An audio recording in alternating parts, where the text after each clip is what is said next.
This is the life of great unknowns, mountains and oceans, stars and clouds and skies unflown, set in perfect motion.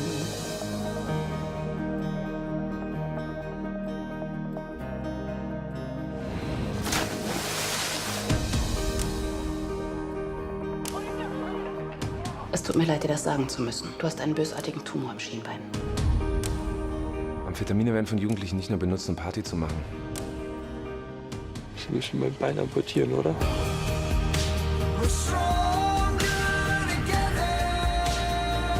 Ihr habt Toni gehört, der Junge bleibt hier. Alex, was ist? Fass mich nicht an! Weißt du, was ich noch wichtiger finde, als möglichst schnell hier rauszukommen? Nee. Das Leben hier drin nicht zur Hölle werden zu lassen. Und wie soll das bitte funktionieren?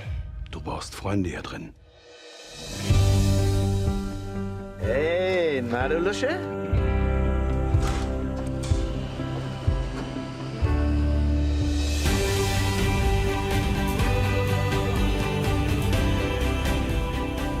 Ich darf mitentscheiden, wo die Schnittkante sein soll. Das ist doch cool. Ich meine, das sieht halt irgendwie aus wie so ein schlaffer Pimmel.